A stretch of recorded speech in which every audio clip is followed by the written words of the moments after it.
Assalamualaikum warahmatullahi wabarakatuh.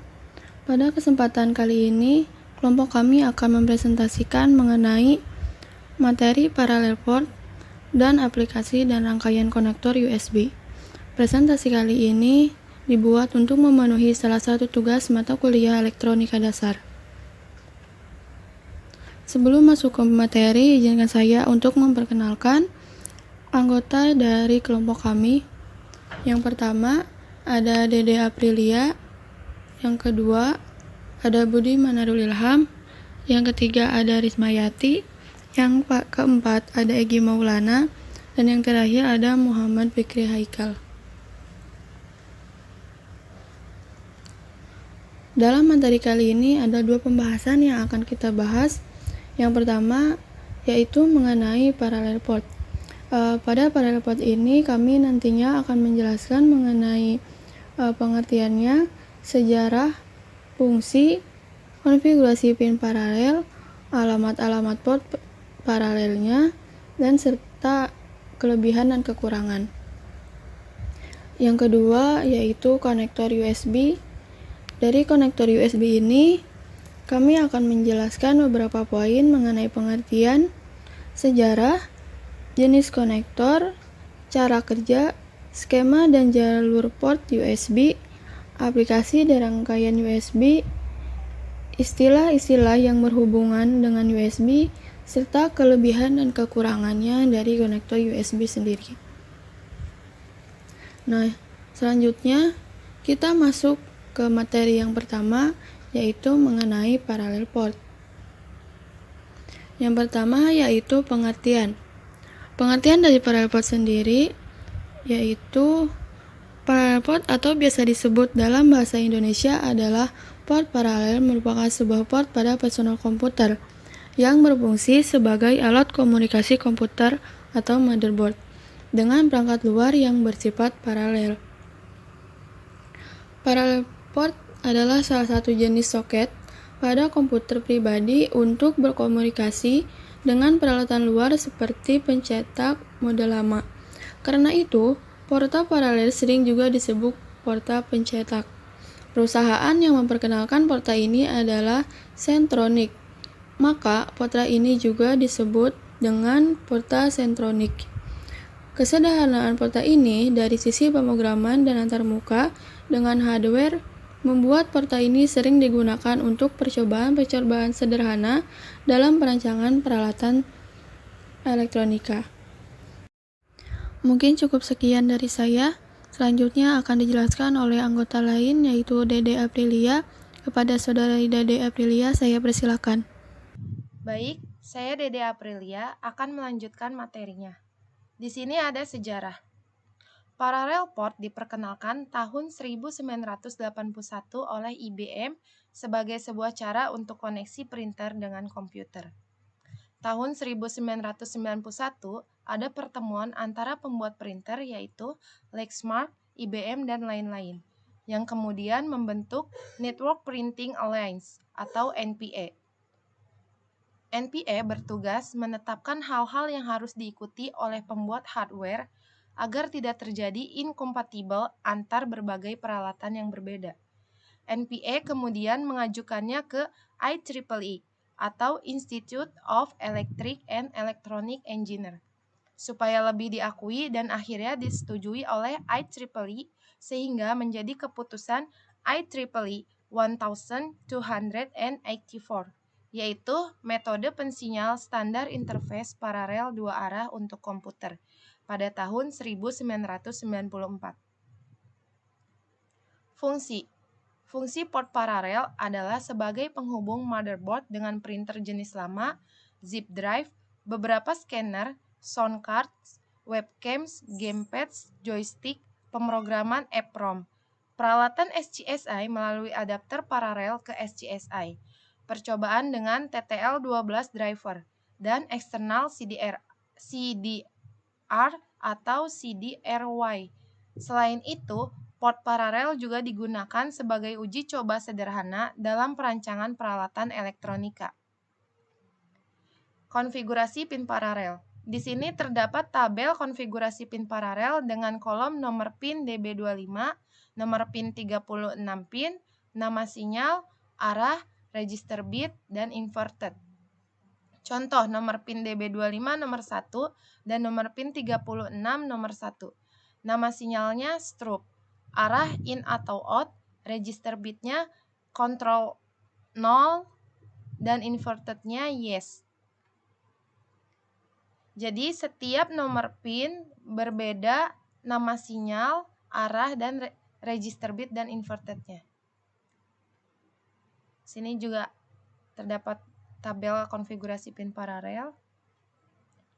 Selanjutnya ada alamat-alamat port paralel. Pertama ada alamat dalam format hexa 3BC sampai 3BF. Digunakan untuk port paralel yang terpadu dengan kartu-kartu video, tidak mendukung alamat-alamat ICP. 2.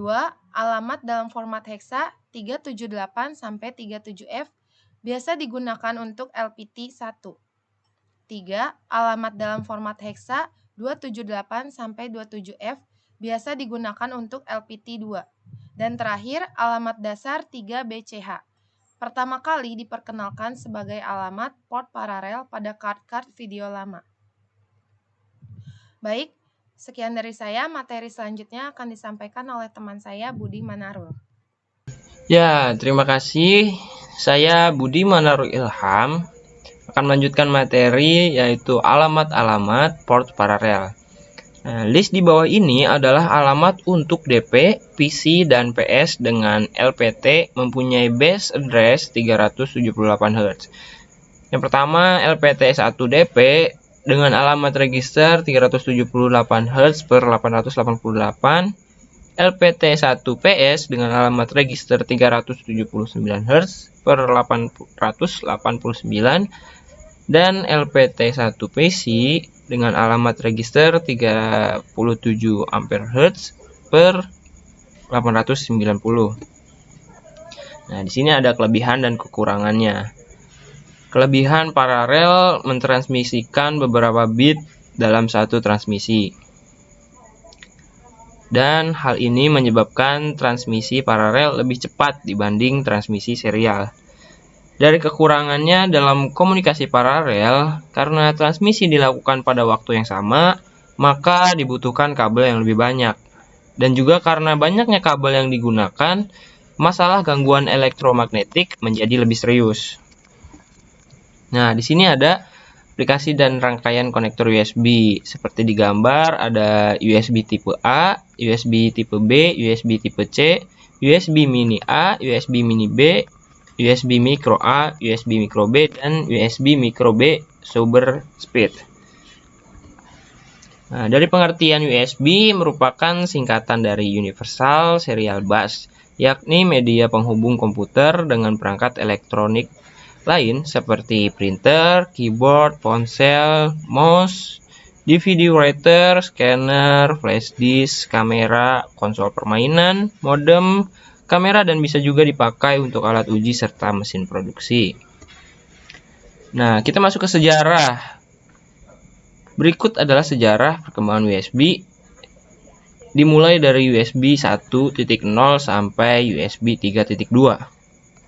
Nah, pertama di USB 1.0 rilis pada Januari 1996 dengan kecepatan transfer data 1,5 megabit per second. Yang kedua ada USB 1.1, rilis pada Agustus 1998 dengan kecepatan transfer data hingga 12 megabit per second. Selanjutnya ada USB 2.0, rilis pada April tahun 2000 dengan kecepatan transfer data hingga 480 megabit per second. Di USB 3.0, rilis pada November 2008 dengan kecepatan transfer data 5 gigabit per second. Di USB 3.1, yaitu rilis pada Juli 2013 dengan kecepatan transfer data hingga 10 gigabit per second. Dan yang terakhir di USB 3.2 rilis pada September 2017 dengan kecepatan transfer data hingga 20 gigabit per second. Baik, sekian dari saya. Materi selanjutnya akan dijelaskan oleh rekan saya. Oke, saya Egi Maulana. Di sini saya akan menjelaskan tentang jenis konektor USB atau bisa disebut Universal Serial Bus.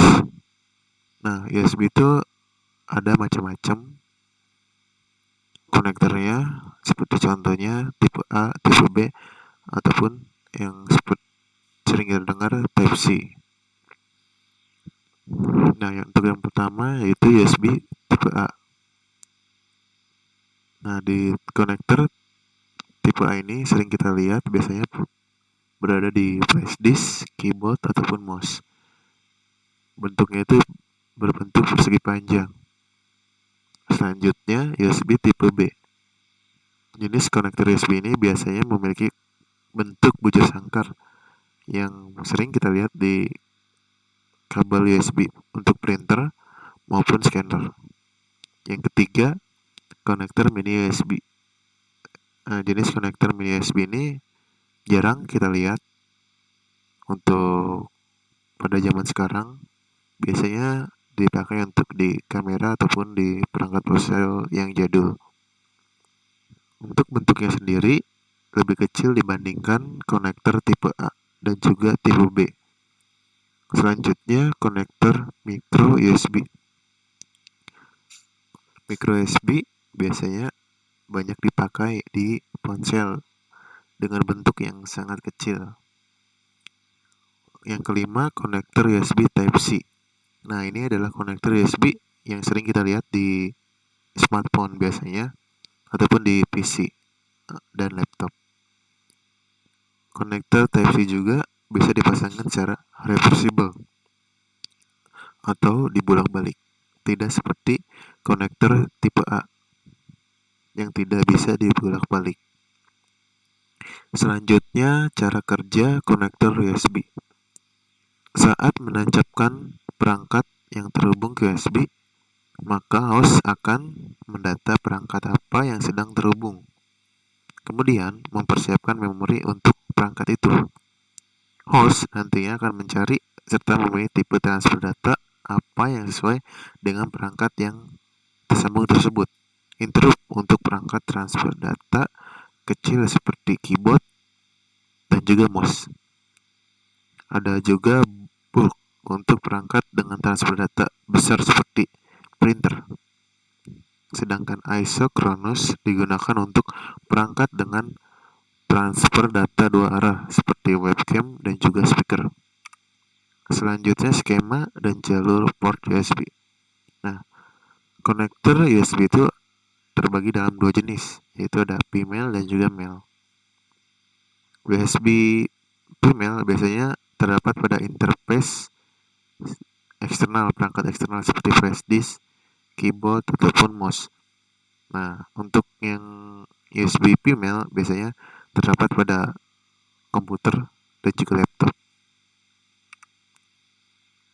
Nah, dari gambar di samping kita bisa melihat USB mempunyai 4 pin. 2 pin untuk power, yaitu ground dan juga VCC. VCC yaitu digunakan untuk power, memberikan power kurang lebih 5 volt, dan juga 2 pin sisanya yaitu untuk data.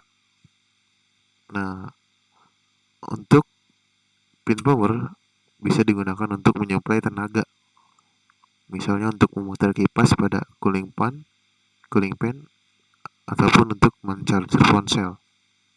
Sedangkan 2 pin yang lainnya yaitu data transfer dan receive digunakan untuk mengirim dan menerima data.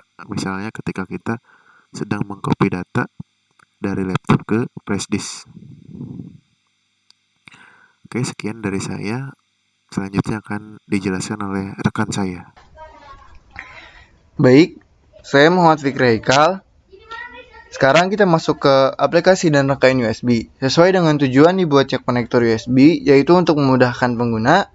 Dengan sedikit tambahan komponen elektronika, konektor USB dapat disulap menjadi power supply 5 volt. Caranya, kita siapkan komponen elektronika, yaitu yang pertama resistor dengan tahanan 680 ohm, kemudian kondensator 10 mikrofarad atau 16 volt dan 100 nanofarad. Dan yang terakhir, LED dengan warna sesuai dengan keinginan. Keterangan jumlah masing-masing komponen adalah 1. Aplikasi dari rangkaian ini dimanfaatkan sebagai power supply dari programmer microcontroller, dan Anda juga mampu memanfaatkan rangkaian ini sebagai power supply untuk lampu LED yang disusun berkelompok yang digunakan untuk penerangan. Kemudian, istilah berhubungan dengan USB. Ada 4 istilah yang berhubungan dengan USB. Yang pertama ada peripheral, yaitu perlengkapan atau perangkat. Yang kedua ada hub, yaitu alat yang dipakai untuk menghubungkan serta menguatkan sinyal komputer lewat media kabel. Yang ketiga ada plug and play, yaitu istilah yang menunjukkan jika dapat langsung dikenali serta dipakai untuk komputer. Dan yang terakhir ada flash disk, yaitu alat yang dipakai untuk menyimpan data memakai teknologi USB. Selanjutnya, ada kelebihan USB. Ada beberapa kelebihan yang bisa didapatkan ketika memakai teknologi USB, seperti yang pertama, lebih mudah dipakai karena bisa mengkonfigurasi otomatis sekaligus mendukung single interface pada beberapa perangkat. Selain itu, ekspansi atau penambahan bisa dilakukan ketika port USB di komputer tidak memadai. Yang kedua, memiliki kecepatan tinggi, yakni bisa melakukan komunikasi data sampai 200 MB per second. Yang ketiga, memiliki reliability tinggi, yakni bisa mendeteksi ketika terjadi kesalahan dalam pengiriman data, serta mengirim pemberitahuan agar data mampu dikirimkan kembali.